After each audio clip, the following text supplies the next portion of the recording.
Goes. Hello and welcome. So DevFest collaboration continues, and I am so excited to welcome our guest today, Alexa Snelling, who has been my guest on podcast season 5, where I'm interviewing women tech maker ambassadors. And as DevFest collaboration, we are here to share the excitement of DevFests that are happening throughout the country, throughout the world, throughout the fall season. Some of them have already come and gone, but there are a few actually quite big ones coming up, but also some more regional ones. So just really invite you to check out that link for DevFest, and or you can just look up DevFest and you'll find it. But it will be in the description.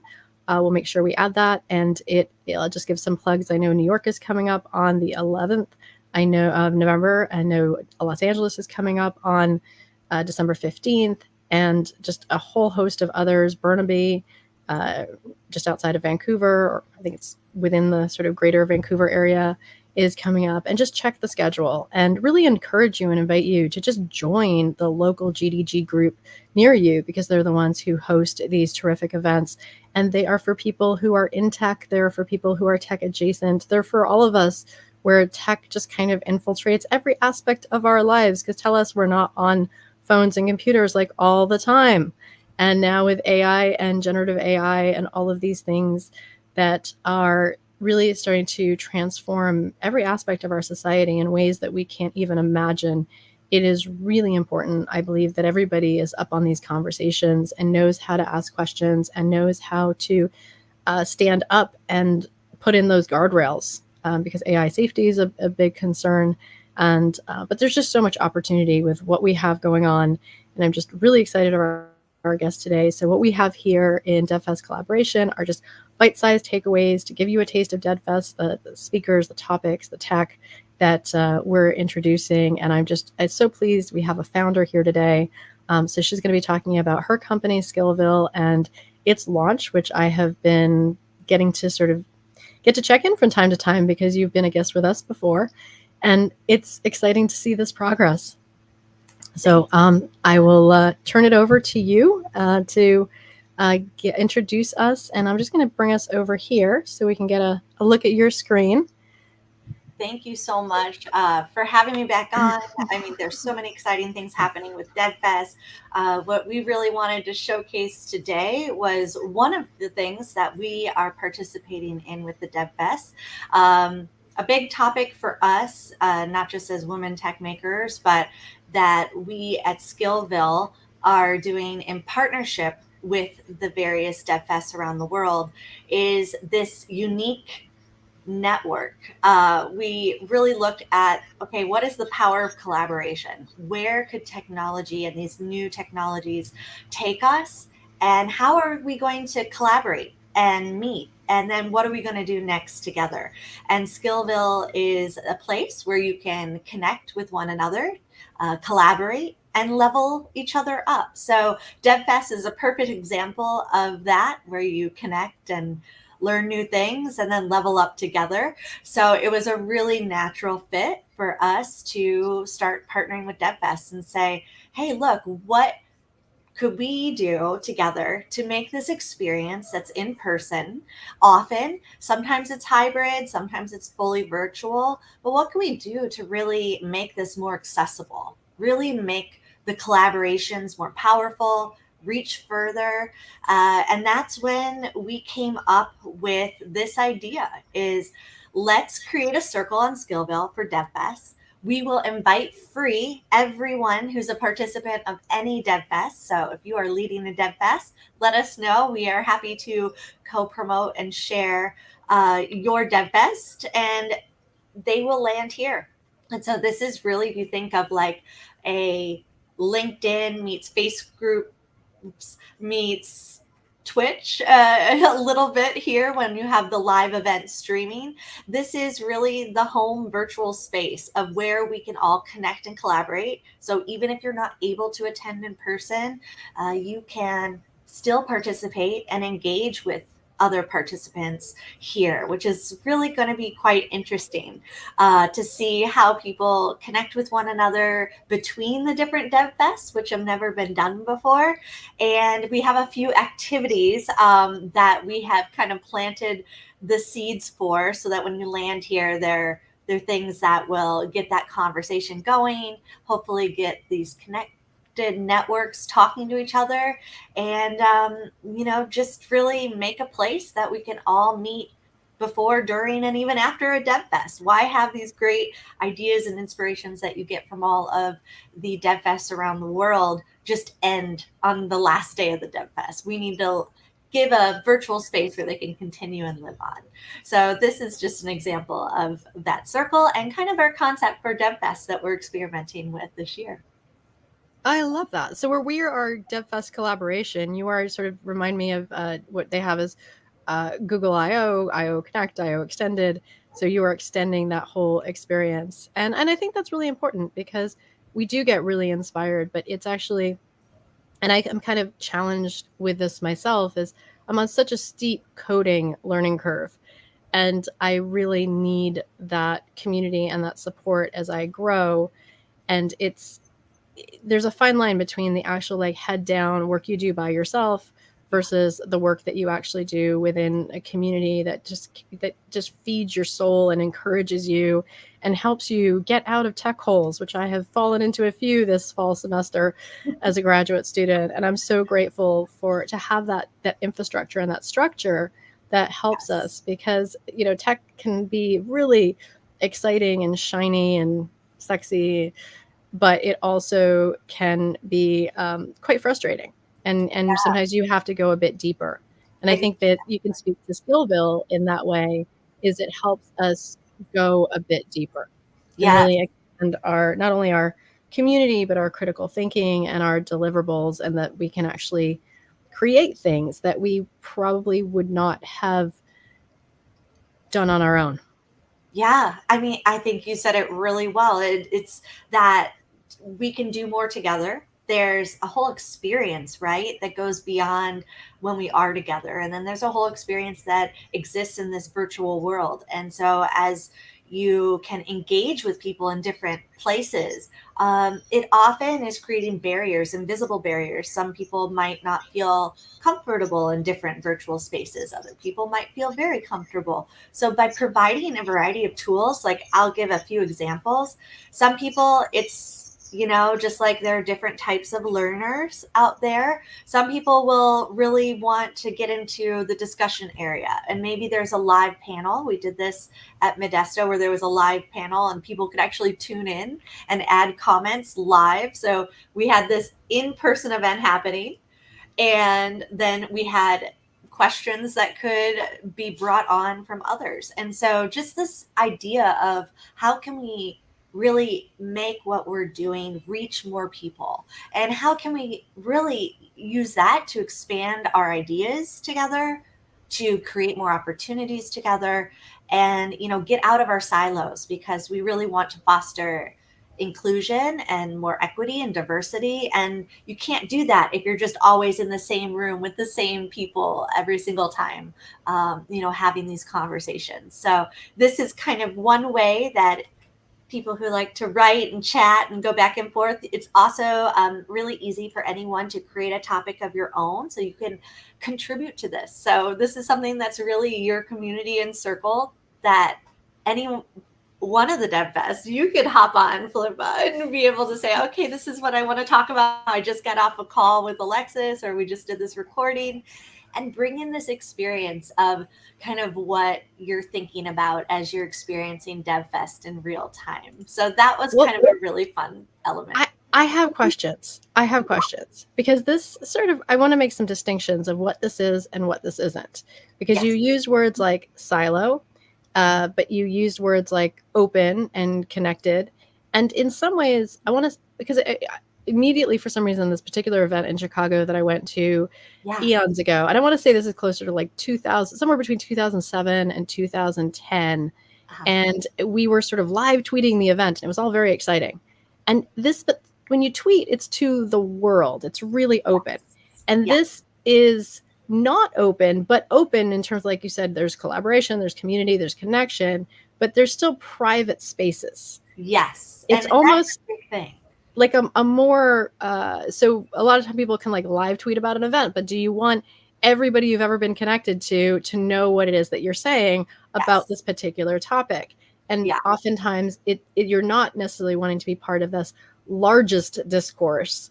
Yeah. You want to have something that's a bit more contained and has the appropriate fencing around it. And That's it. so Those bumper rails you mentioned earlier is exactly what we were thinking. And sometimes, we all have many different groups that we're a part of, different events, different elements, like different hobbies. And you're right. If you go on social media, it's hard because it is everyone. And not everybody in that audience you want to share maybe this with. Sometimes you want it just for your family and friends, and you don't want it shared with the public, and vice versa. This is an experience where we're sharing in this collaborative experience of attending a DevFest. So the audience is that audience, and that's what's fun about circles is everybody can be welcome. They could all join the circle, but they understand when they're here that we're doing this together. This is the activity, this is the collaboration. And so there's like this user generated choice to be there, which is different from the fly on the wall and everybody's opinions flying around. It's different when you're part of the group and you want to be part of it. I would say I see so many distinctions in that, because right now, if I have something to say and I want to put it out there, a lot of times I'll just post it on LinkedIn. But over the years, I've collected so many different demographics of people who are part of my LinkedIn. And I also understand that if someone wants to hire me in the future, they're going to look back and see, well, what does she post about? Yeah. And right now I'm participating in a 30-day map challenge. And it's fun for me to see what other people's maps are and follow that thread. But it also occurred to me, I was like, I wonder how many people from my old circles are really like just completely not interested in this. Like, what are you doing? Yeah, because it doesn't relate to that relationship that you have with maybe them. But it's still something you're doing. It's still you. It's like all the layers of you, that onion. That's something that we're really excited about the profile section, because we basically have unique profiles based on each circle. So LinkedIn, you have one profile. We all know we have to be our professional version of ourselves, or somewhere else you might have more of your social profile. Here, I could be a part of a lot of different circles. In fact, I'm going to show you just some of the circles that are available. I could be members of all of these, but the profile that gets shared within that group is going to be specific to what it is we're collaborating on that group. So if I was a gamer, my gamer profile is going to be very different than what I would, like you said, want to show on LinkedIn. And I've even found that on YouTube. I have a couple of different channels, because as I'm building an audience, I've realized very early I'm not wanting to alienate people who are like, I'm absolutely just not interested in that. I love everything else you're doing, Philippa, but just that's not my thing. And so I was like, no problem. I've got that over there. And so I'm starting to like tease out things that I'm doing into different channels and different brands, because not everything is that exciting to everyone. And same thing too. It's like with these maps, I'm part of a couple of GIS groups on Facebook, and I'll post my maps there. And there I'm getting a lot more people being like, yes, this is exactly what we do. We do maps. Whereas I can tell in my personal circles, people just kind of like, what is she doing?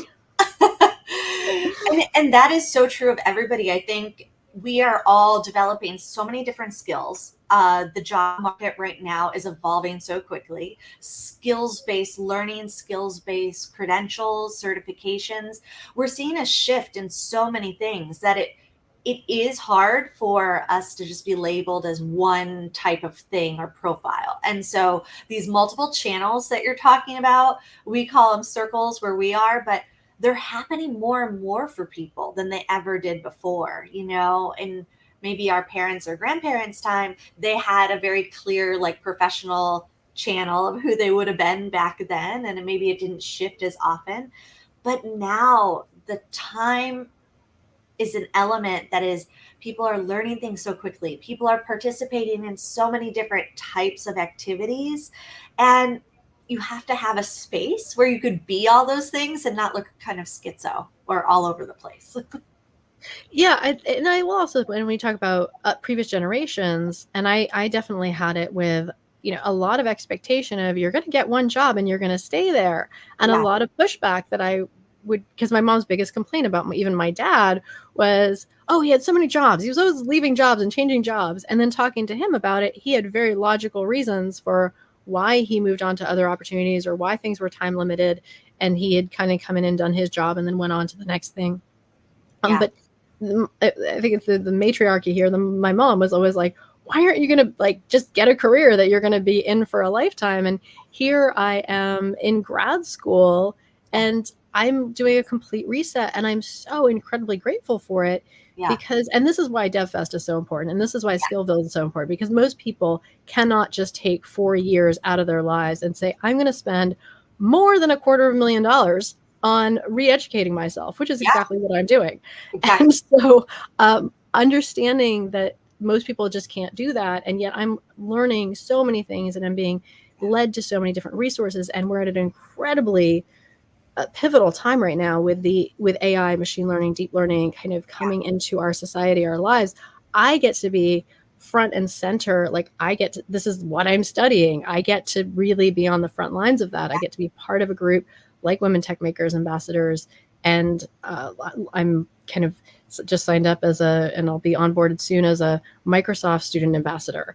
And I'm sorry, I'm cheating. I feel like I'm cheating on Google, but I love Google. No, that's what's great about the Google groups is that they allow us to explore and discover all of the different avenues. And I love that about the group, because it's not about that exclusivity. It's about really learning and the community, and then hopefully connecting the community with the resources to do something great together. Yes. And I'm seeing, this is what I'm saying. I'm seeing that there's a lot of things that are really trendy, but they're not going to last. But they will last in ways that are subtle. So for example, we're hearing a lot about, we need prompt engineers. So one of the part of my maps I'm doing in our map making software, which is called Esri, and I'm making maps in Adobe Firefly AI. I'm giving it prompts, and I'm spending time understanding how do I get it to deliver what I want. That is a skill, but it's ultimately going to be a skill that is encased in another larger job. And the same thing even with data science and data analytics. Right now, there are specialists in that. But as time goes on, those are just going to be skills that many, many people have that are just going to be rolled into larger functions and larger jobs. Same thing with coding and Python. I can see it everywhere. Right now, like there's people who have just had I'm a developer, but we're going to get a lot more intersectional. And I think sometimes we need to skill up at those intersections and to say, no, I'm not going to be a prompt engineer as my job. I may not be a data analyst as my job. I may not be a cartographer or to give just other things, or just a coder or a developer. But my job is going to intersect with those things and being either knowledgeable about those things, working with teams where I'm managing people who are doing those things. Even cybersecurity, they were talking about a lot of the risks that are coming up right now have less to do with things that are in traditional cybersecurity lanes, and they're intersectional. They're dealing with how do we combat misinformation? How do we combat, just other political influences and other things that are not as narrow, but are still threat actors. And so they were saying that we need people who have these intersectional thinking. And Exactly. And translate. I think that's what happens at those intersections is it's a translation process, right? So now you're not focused maybe on looking up the information or finding the information, but now it's how does it relate? How does this translate? So the skills are evolving, and those, as we have more tools, they're going to evolve even faster. And we are always going to have the human need, the human touch. I mean, our platform here is also an AI platform, but the way that we're going to choose to use it and implement it is really thoughtful in terms of, is it to help the individual? Is it to help the advertiser target the individual, which is currently kind of the social media model? It's based on identifying where you go and what you do. And now that there's regulation saying, hey, you can't do that anymore, the world is realizing, oh, they're tracking me and they're predicting where I'm going to go and all these things. As again, you said earlier, we're leveling up. And as we all level off, we have to use our tools in new ways, and we have to translate those tools. And it takes really the filter of going through the people who are affected by the tool, the communities who are going to use the tools. That translation becomes more and more important, and all those nuances. It's just creating different jobs and new jobs. But it's hard to level up, especially if you're not able to be in an environment like a college or a university, or you don't have access to that. It's hard to level up alone.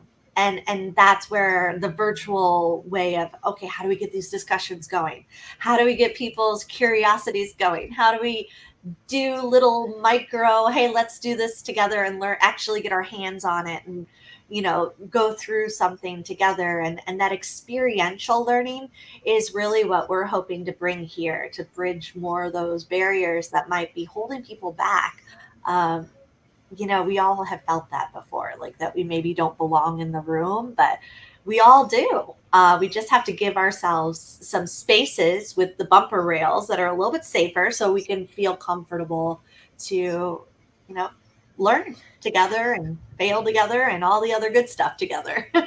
I love that. And because I am interested in so many of these intersectional spaces, it's not that they're disconnected. They're definitely connected, but there's a little bit of column A, a little bit of column B over here. And so one of the things about that sense of belonging, and I feel like I have that freedom as a graduate student, is I join communities, I join groups, I join associations. Yes, and just even on Facebook, I have joined a number of groups that span any of my interests. So whether it's an interest in data, in coding, in Python, in cybersecurity, and just all of these things that are coming into my space, GIS. Yeah.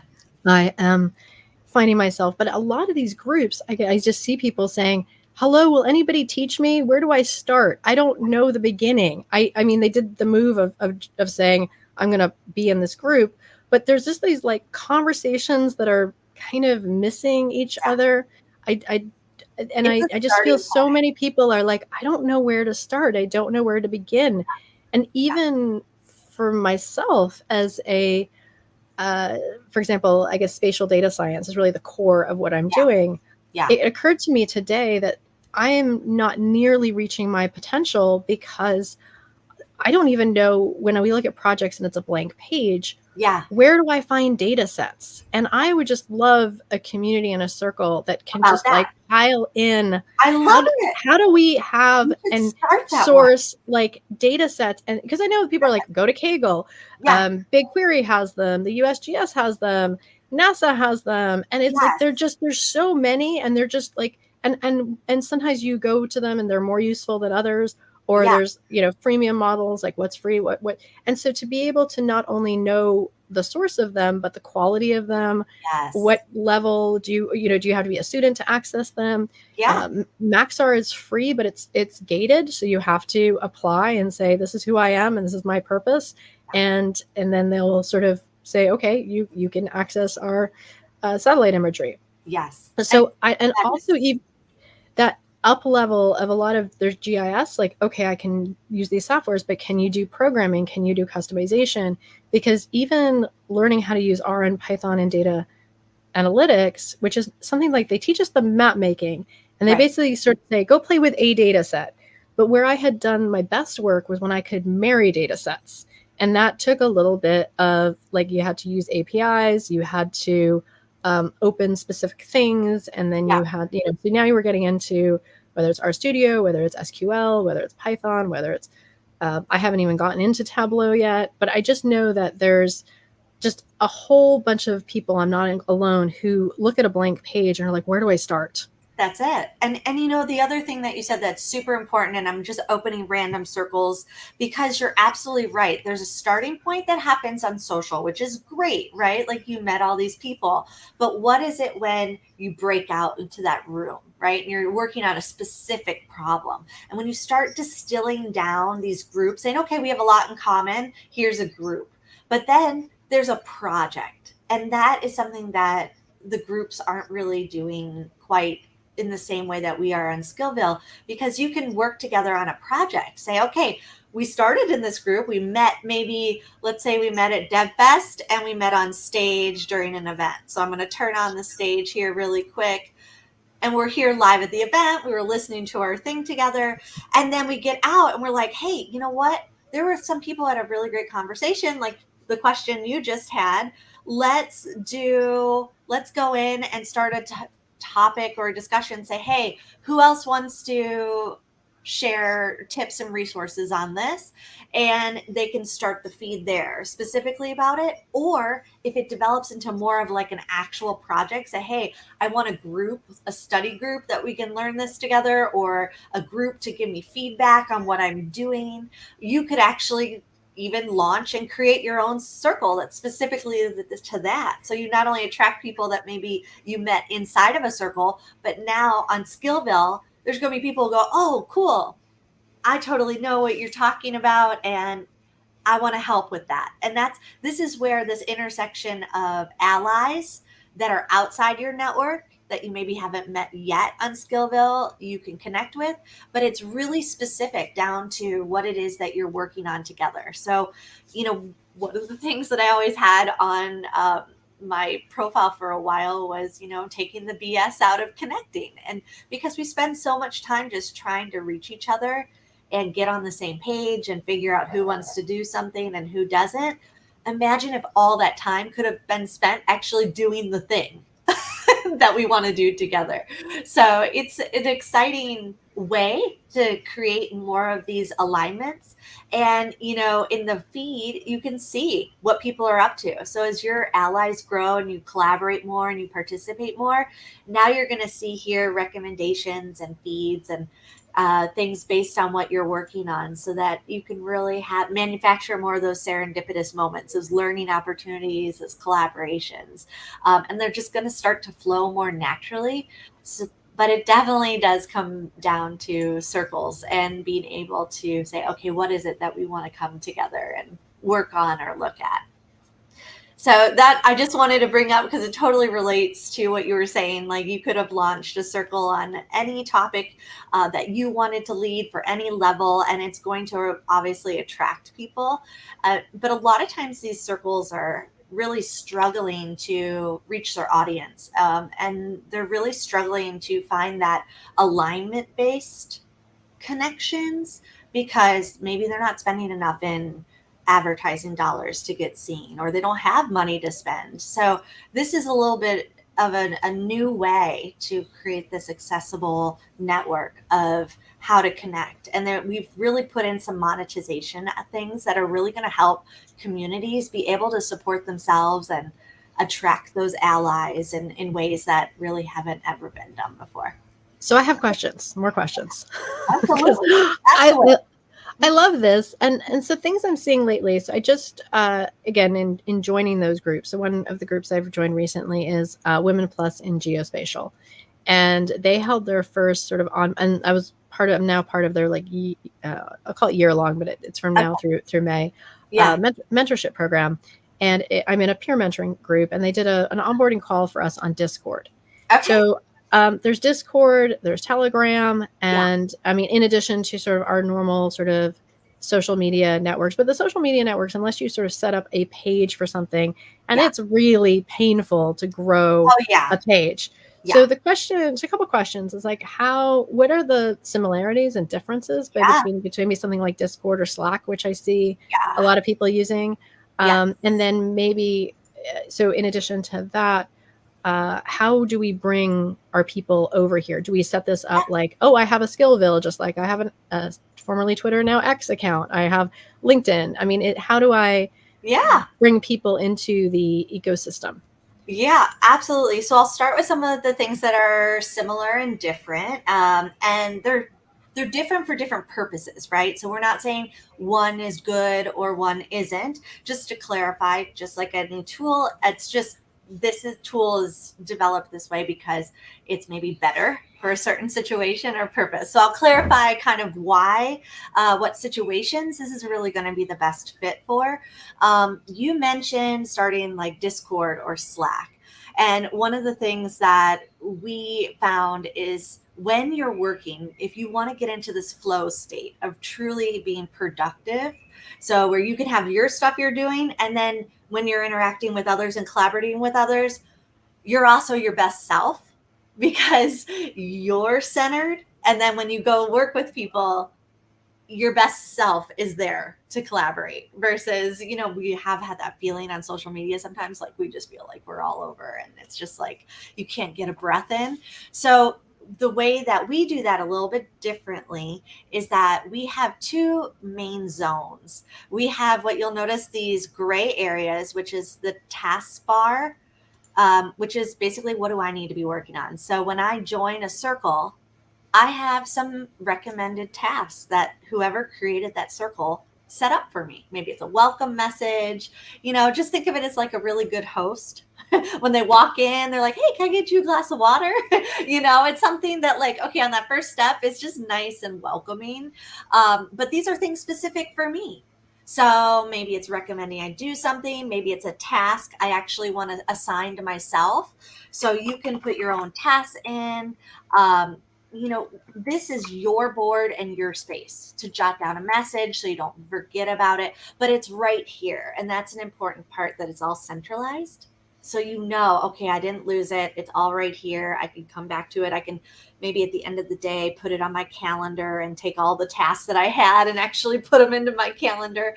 But this is that landing page. And of course, everything's mobile friendly because we are on our phones first. So even this Kanban board, you can move your tasks to working and then you can move them to done. So it's very, very friendly on the phone, even though I'm showing you on the desktop right now.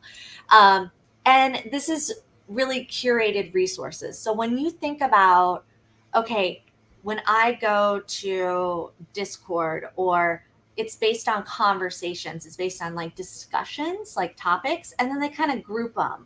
So you have a couple things going on. You've got things that maybe you want to talk about, which is why you're joining a group or a discussion or a topic. But it doesn't really have that space for you to just focus on your own things within it. So they kind of focus on just when you're in discussions, but that can get very distracting when you're trying to do your own thing. So we allow the blinders on portion of the platform where I'm working on my questions, things I need to do. Plus, Slack, you have to go and switch between all your accounts. So I don't know how many Slack account groups you're part of. WTM, GDG, there's like a whole bunch of different. There's a few, actually, to the point that I know I'm in trouble Yeah. when I go from checking them every day, multiple times a day, to ignoring them for like more than 10 days. That is how completely overwhelmed with my schoolwork I have been. And that's why the alarms or the alerts, if you do stay on top of it, are continuous. They actually then your productivity goes down because it's too much all the time. So we have this like flood of nonstop notifications and alerts, or we have like what you said, where you just kind of do your own distancing. Yeah, I just was like, I can't, I am so, and I fell down one tech hole, and then just like that just dominoed a bunch of things. And then the other ones weren't as deep or as serious, but they still took a really long time. And and then that's the nature of learning, is sometimes you just also need to be in spaces that you're not there to get the whole world news stream. You're there to just, because I have been particularly good at scouting out opportunities. If anything, I'm quite proud of myself for all of the opportunities I've raised my hand for. And yet now I'm like, enough. Like, I'm done, but I also have very, I don't know, strict is the right word, but learning goals that I have, because I'm like, okay, and I'm in graduate school, but I still have to be very self-disciplined about the things that I'm here to learn. And whether they're offered in school or not in school. Like, a lot of the jobs that I'm interested in, they want you to have foreign language skills. That's something that I have to kind of up level on my own. Exactly. I have a very intersectional interest, and though we touch on a lot of these things, I have to take ownership of them on my own. So whatever I want to do in AI and machine learning, that's on me. Whatever I want to do in data, like really data analytics, deeper data science, that's on me.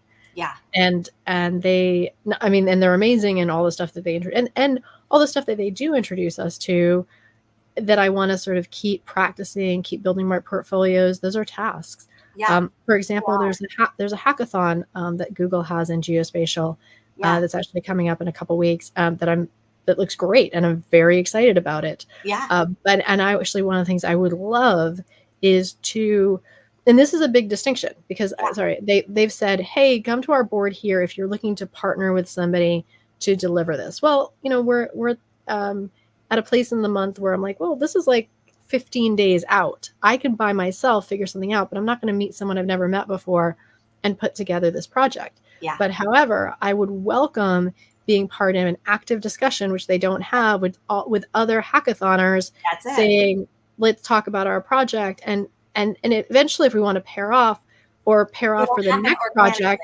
Yeah. And so the way they've set it up is they've said, come find your partner here. But I was like, that's not it. It's not organic. It's a human. It's not how we connect as humans. And that was a big challenge, is how do you create this space of what we do in the world, right? We need that like blinders on zone, which is us. And we all have different moments where we're going to want that zone. And then there's going to be the purple areas, which is, what is everybody else doing? Or maybe I do want to connect with others. And so that's where the purple areas, the circles, you can start your own and hope to attract allies and people to join you in that topic or that discussion. You could also be that mentor to somebody else. So it's a really cooperative space when you want to participate in that. And it's not going to be bombarding you. Again, you know, it's separate from what you're working on. So there's a little bit more calm, and there's definitely more about the human engagement. And then when you're in that space, once you're in the circle, this is just the conversations for that circle. And then here's the directory of what we're all doing together, the allies that I'm gaining. And then I can even see what we're working on together. So these are like different things that we're doing, our projects. So everything is like contained. When I do want to engage, or I do want to go to that live event, I'm here. I know where to meet up. It's kind of like, hey, let's meet down at the soda shop. Let's meet at the cafe. Let's meet at the whatever, you know, let's meet in the circle. It's more organic in how we actually meet. And when we feel comfortable to collaborate with someone versus going to social media and just being like, hey, who does this? And then you hop on a call and you don't know the person. And, you know, that's just not natural. And so hopefully this is providing more natural human ways for us to connect. And then of course the insights, which is super amazing. I call this like the fly on the wall. You know, if you were to go to a dinner party and you overheard somebody talking about the Barbie movie, I might bring up like the DevFest, because I saw we were doing these AI Barbies, which is, we had the founder of that project that reached over 15 million views. It went viral with zero marketing dollars. We had her on at one of our DevFest conversations when we kicked it off here on Skillvill. And that was something that relates. Now, how on social media would you like have that organic, we're talking about similar things at the same time? You might have to search for hashtags. So what's different here is that you're actually seeing what people are working on. So I don't have to ask people what they're doing. I could see in the feed, oh, someone's there right now. Maybe I should hop in and see if we can connect. So it's a little bit different way of being able to collaborate with people and be that fly on the wall, but still maintain safe, private areas. So you can see, oh, they're talking about something over there. Maybe I want to jump in. Or they joined that circle over here. Maybe I should check out that circle. But it's more organic and it's more human. So the way that you can flip between those, and the way that you can flip between all your different profiles, because one way that I might have a profile in Women Tech Makers might be all about my mentorship and my passions for helping female founders and paying it forward to level up and skill up in life, might be really specific to International Women's Day events that we're planning right now. But in DevFest, it might be totally around this idea of collaboration. So it allows you to be who you fully are, explore all of these areas, level up in all these areas, and still have some sort of zen to the whole thing, because then I can go out of it and say, okay, I've had enough of that for a while. I need a little break. What do I need to do? Knock it out, be more efficient, get it done. These are resources that are curated for my circles. So again, these are trusted, vetted resources because these are groups that I've chosen to be a part of. It's not just like random search.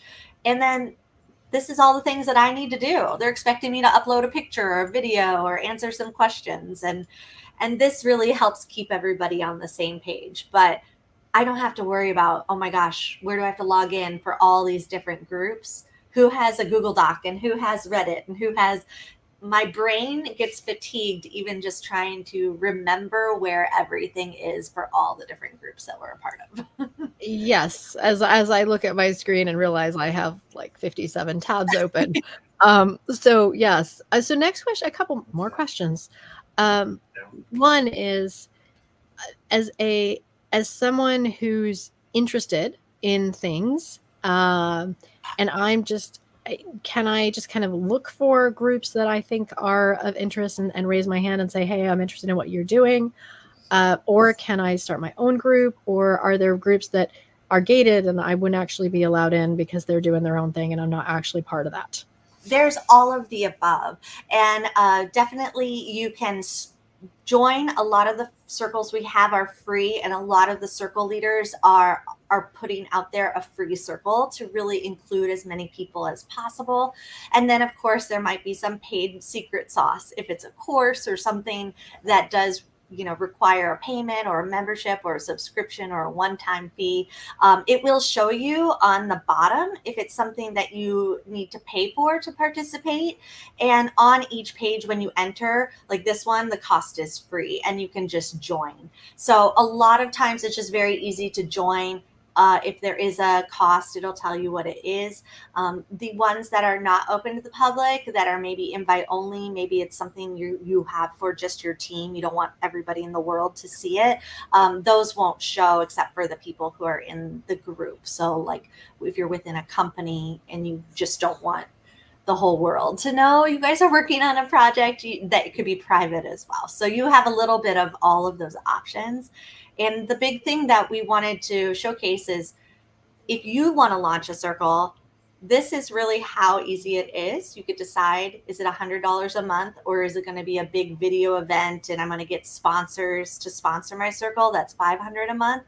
And then you purchase it and you're all done. Will walk you through. It's like super quick to set up. But I definitely want to mention, because we have a bidding system so people can get sponsors. And this is a big thing that takes a lot of time.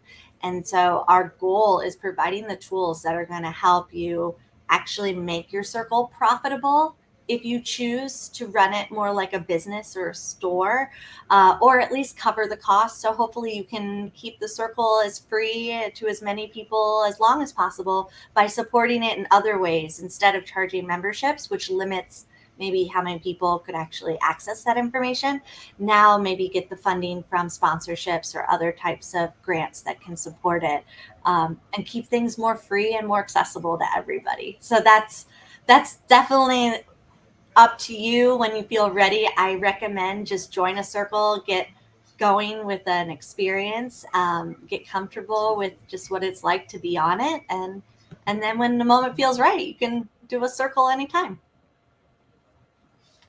I love that. It's almost feeling like I want to say, and I say this in the highest compliment, but I feel like if Asana and Discord had a baby.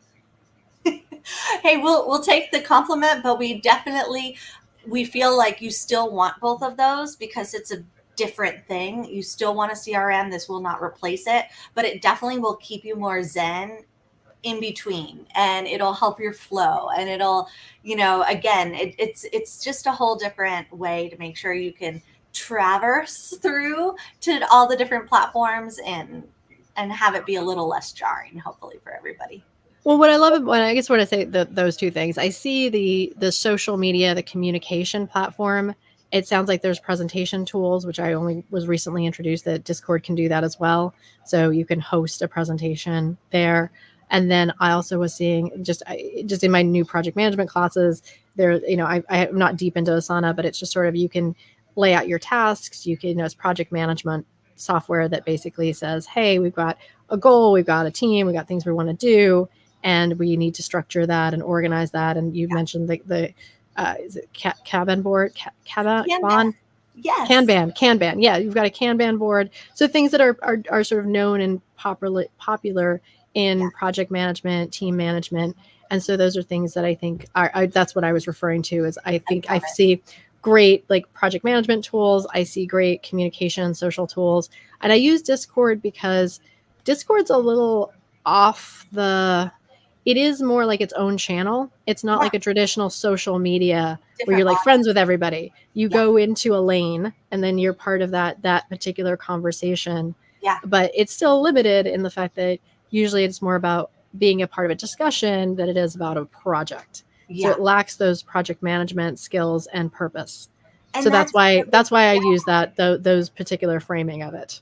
I love it. And I think you're right, that purpose driven and just getting everything down to when you're ready to take that next step. Not every conversation, not every topic is going to turn into a project, but when it does, that's when you really want to switch over to Skillvill. So hopefully that shows the gap that we're filling in a little bit. And we're excited to have more DevFests on here so that we can keep this network going, and shows like yours will definitely add to the resource page. So everybody who attends a DevFest can check in on all the great things you have on YouTube.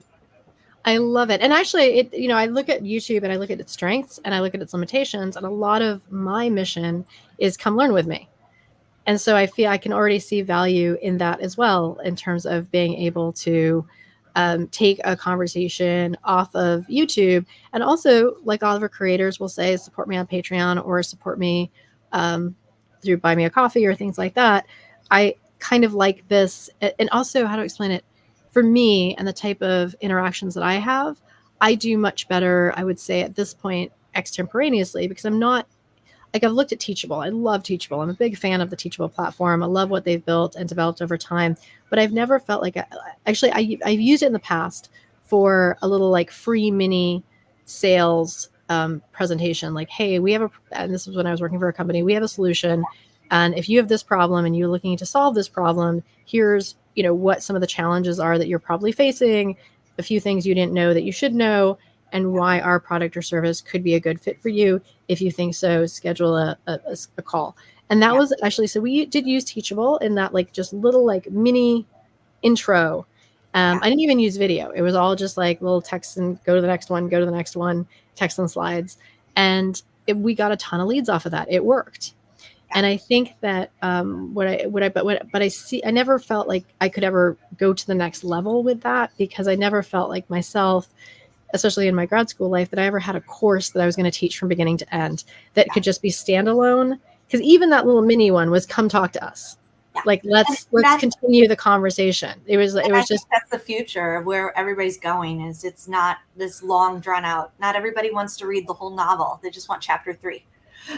Or I just need help with this problem. And that's what's exciting about this is a way that you could still, someone somewhere in the world is right now interested in talking about that exact thing or working on a problem just like that. And this is that place where you can connect and be able to work together on it. Yeah, because I've seen, like I said, from graduating from like sort of a Teachable to loving YouTube, but I'm not someone who has necessarily see like, oh, a Patreon is what I would do next, or like it just doesn't quite fit my brand.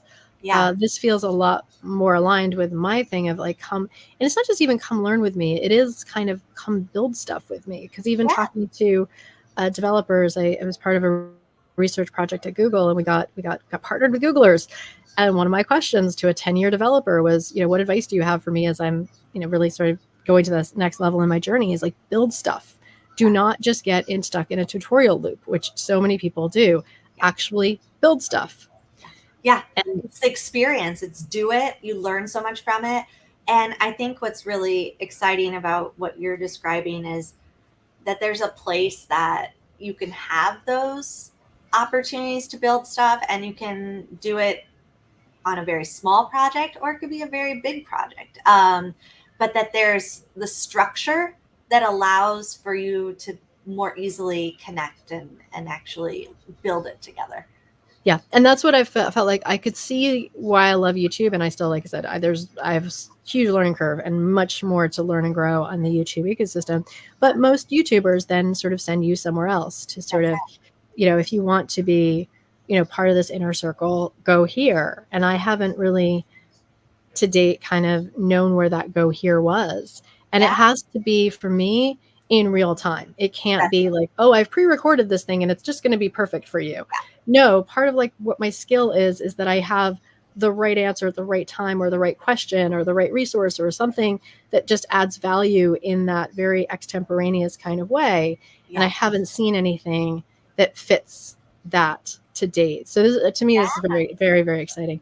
Now, oh my gosh, thank you so much. Well, we're excited to just be introducing it to the DevFest, and you can definitely join, be a member of the DevFest. And I know you'll join to be a member of the Women Tech Maker Circle. Just picking one circle of something, and you could just create a profile. You don't have to be a part of any circle. You could just join Skillvill and join in. And when you do, just say, I want to set up a profile. So at least you have a Skillvill profile and you can explore when you're ready on your own.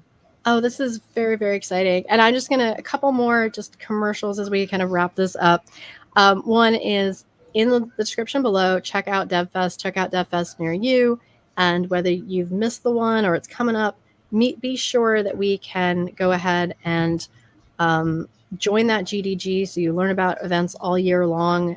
They just ask for your email, and then you can hear about what your local GDG is doing. And you can also, Women Tech Maker ambassadors, we are ambassadors, but there's a Women Tech Makers program. Again, simply your email, and you can become a member, be on that newsletter, hear about opportunities. It's totally worth it. And I'll also invite, so DevFest is, I think, just a great thing. And being part of GDGs is, I think, just a great thing. And I love, and oh, I know, sorry, I had another one. My podcast. I love my podcast. I'm really, really proud of my podcast. I had just set out by myself to record, just to say that I had things that I wanted to say, and I wanted to just include, the fact that I was able to grow the podcast, the point that I could bring on guests and bring on these amazing guests who are Women Tech Maker ambassadors. And I have Alexa Snelling as one of my guests. So I just invite you to check out that episode. I'll make sure the link is below as well. We had a fantastic interview. So with that, I will leave you all and catch up with you next time. Thanks. Bye.